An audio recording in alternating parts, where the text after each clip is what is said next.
Hello बच्चों, let's read the question and question say that how many milligram of sodium acetate should be added in 500 ml of 0.2 molar acetic acid solution in order to make H plus ion in the solution is 4 into 10 to power minus 4 molar and Ka of acetic acid is given here. Let's solve the question here. It is an integer type question.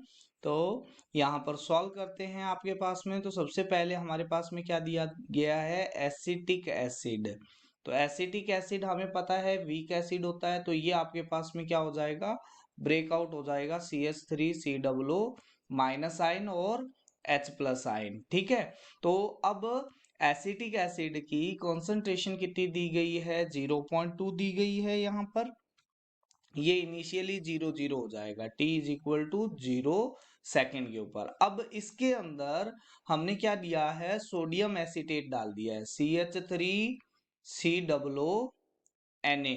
तो अब आपको पता है ये strong electrolyte है, तो strong electrolyte है तो ये 100% क्या होगा आपके पास में, डिसोसिएट हो जाएगा इन Na प्लस के अंदर। ठीक है, अब ये देखो यहाँ पर ये दिखाई दे रहा है कॉमन आयन, ये क्या दे रहा है, कॉमन आयन इफेक्ट शो करेगा यहाँ पर।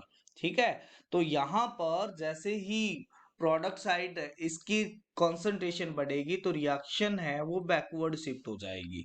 ठीक है, तो यहाँ पर इसकी कंसंट्रेशन C है।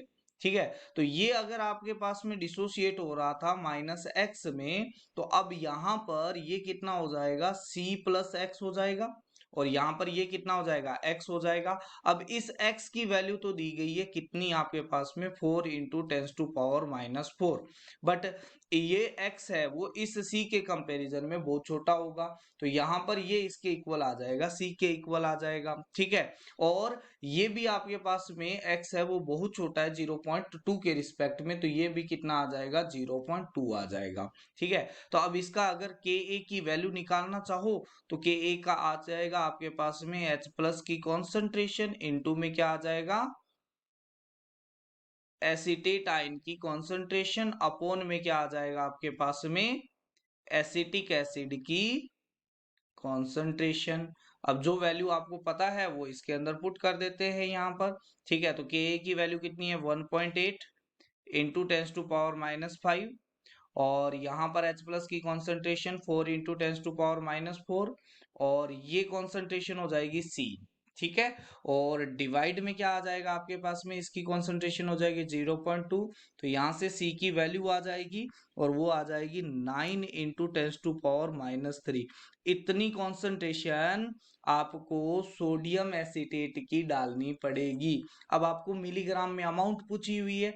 ठीक है, तो सबसे पहले आपके पास में क्या निकाल लेते हैं, यहाँ पर moles of acetic acetate ion निकाल लेते हैं, जो कहां से आएगा आपके पास में, सोडियम एसिटेट से आएगा। तो वो कैसे आएगा आपके पास में, तो ध्यान से देखो इधर, मोल्स कैसे आता है, मोलैरिटी इनटू में क्या आता है, वॉल्यूम, वो भी किस में, लीटर में। ठीक है, तो मोलैरिटी तो हमने निकाली 9 इंटू 10⁻⁻3। अब वॉल्यूम कितना है इसका, 500 ml ऐड करना पड़ेगा, तो 500 को लीटर में चेंज किया तो डिवाइड बाई आ गया 1000, तो ये आ गया moles of CH3COO minus ion के आ गए।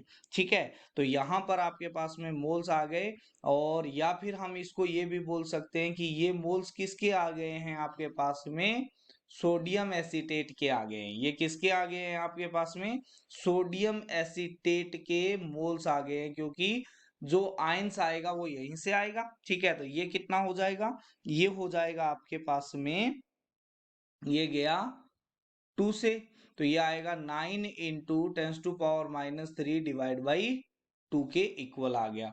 अब आपको वेट ऑफ एसिटिक एसिड निकालना है, एसिड सोडियम एसिटेट निकालना है, तो वो कितना आ जाएगा, 9 divide by 2 into 10⁻⁻3 into sodium acetate का क्या निकाल लेते हैं, मोलर मास, जो कितना आता है 82, मोलर मास से मल्टीप्लाई कर देते हैं, क्योंकि वेट है वो किसके इक्वल आता है, मोल्स इनटू में मोलर मास के इक्वल आता है। ठीक है, ये इसके इक्वल आता है। ठीक है, तो वेट आ जाएगा आपके पास में CH3COO का, सोडियम एसीटेट का, और वो कितना आ जाएगा, वो आ जाएगा 0.369 ग्राम के इक्वल आ जाएगा। ठीक है, तो अपने को मिलीग्राम में निकालना है, मिलीग्राम में निकालना है। तो weight of sodium acetate in milligram equal to 0.369 milligram. तो ये आपके पास में आपका क्या आ गया है, फाइनल आंसर आ गया है। ठीक है, I hope you understand it well. Thank you, have a nice day.